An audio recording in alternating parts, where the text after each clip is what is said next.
ఐకమత్యం అంటే మనం తుమ్మెద మీద రాయి విసిరితే తుమ్మెద పారిపోతుంది. అదే తేనె తుట్టె మీద విసిరితే మనమే పారిపోవాలి. ఇద్దరూ కొట్టుకుంటే ఒక్కరే గెలుస్తారు. రాజీ పడితే ఇద్దరూ గెలుస్తారు. మెట్టల విలువ వేలలో కానీ వేసేది కాళ్ళకి. కుంకుమ విలువ రూపాయలలో కానీ పెట్టుకునేది నుదుటిపైన. విలువ ముఖ్యము కాదు, ఎక్కడ పెట్టుకుంటామనేది ముఖ్యము. ఉప్పులాగా కటువుగా మాట్లాడేవాడు నిజమైన మిత్రుడు.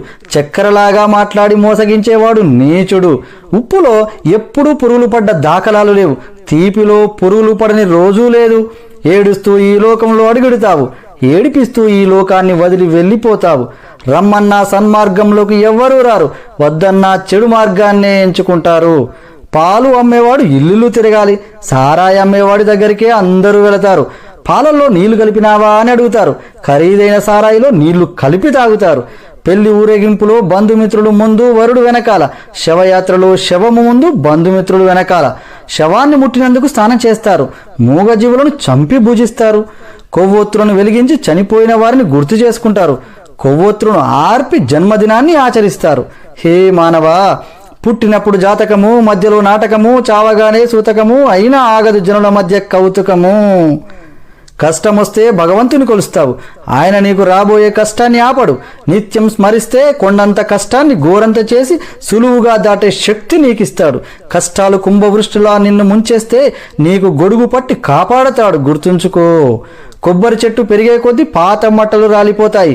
జ్ఞానం కలిగే కొద్దీ తన పర భేదాలు తొలగిపోతాయి. పుండు మానితే పొలుసు అదే పోతుంది. పుండు మానకుండానే పొలుసు పీకేస్తే పుండు తీవ్రమై రక్తం కారుతుంది. జ్ఞానసిద్ధి అంచెలంచెలుగా కలగాలి, ఆత్రపడితే లాభం లేదు. సముద్రం అంత సమస్య వచ్చిందని దిగులు పడకు, ఆకాశమంత అవకాశం కూడా ఉంది. తలెత్తి చూడు ముందు. నీపై నీకు నమ్మకం కావాలి. నీపై నమ్మకం నీకు బలం, నీపై అపనమ్మకం అవతల వారికి బలం. నీ బలం ఎవరికీ తెలియకపోయినా నీవు బతికేయచ్చు. నీ బలహీనత మాత్రం ఎవ్వరికీ తెలియనివ్వకు. నిన్నుగా బతకనివ్వరు. మరణం అంత మధురమైనదా?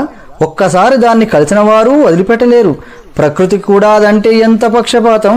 ప్రాణం పోయిన జీవుల్ని నీళ్లలో తేలుస్తుంది, ప్రాణం ఉన్న జీవుల్ని నీళ్లలో ముంచుతుంది.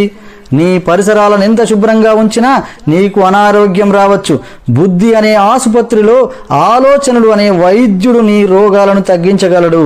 వాటిని ఆరోగ్యంగా ఉంచుకో. వెంటరాని ఇంటిని ఒంటిని రోజు కడుగుతావు, నీ వెంట వచ్చే మనసును ఎప్పుడు కడుగుతావు? నిజాయితీ పరులు సింహం లాంటి వాళ్ళు.